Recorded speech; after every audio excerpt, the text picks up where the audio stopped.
بسم اللہ الرحمن الرحیم۔ حضور اکرم صلی اللہ علیہ وآلہ وسلم نے ارشاد فرمایا، چار چیزیں آپ کو پریشان یا بیمار کرتی ہیں: زیادہ باتیں کرنا، زیادہ سونا، زیادہ کھانا، زیادہ لوگوں سے میل جول۔ چار چیزوں سے رزق کی تنگی ہوتی ہے، یعنی رزق میں رکاوٹ پڑتی ہے: فجر سے طلوع آفتاب تک سونا، یعنی صبح کی نماز نہ پڑھنا اور سوئے رہنا، نماز نہ پڑھنا یا پابندی سے نہ پڑھنا،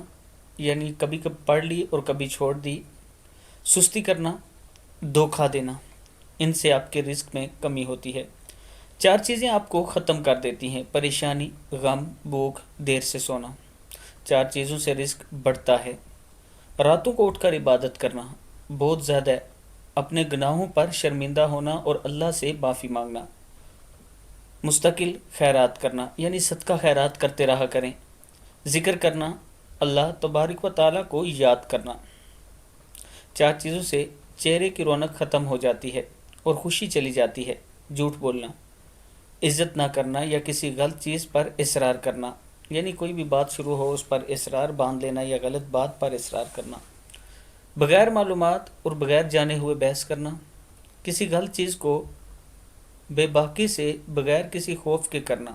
یعنی کوئی بھی غلطی کر رہے ہو، آپ کا دل بھی کہہ رہا ہو کہ یہ غلط ہے اور آپ پھر بھی وہ کر رہے ہو۔ آپ صلی اللہ علیہ وآلہ وسلم نے مزید فرمایا، دوسروں تک پہنچاؤ چاہے تم ایک آیت ہی جانتے ہو، یعنی قرآن پاک کی چاہے ایک آیت جانتے ہو، اور یہ ایک آیت حساب کتاب کے دن کام دے گی، یعنی اگر آپ کسی کو قرآن پاک پڑھنا سکھاتے ہو تو کل قیامت کے دن وہ آپ کے کام آئے گا۔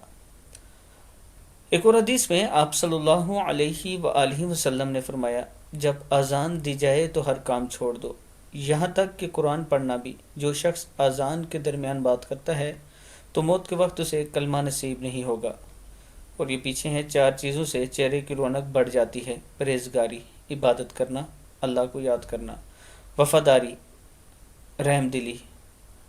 دوسروں کے بغیر کہے ان کی مدد کرنا، یعنی آپ کے سامنے کوئی ہاتھ نہ پھیلائے تب بھی آپ اس کی مدد کریں، دوسروں کی مدد کرنا۔ اللہ تعالی ہم سب کو ان پر عمل کرنے کی توفیق عطا فرمائے، اور اس حدیث مبارک کو آپ دوستوں نے آگے ضرور شیئر کرنا ہے۔ السلام علیکم ورحمۃ اللہ وبرکاتہ۔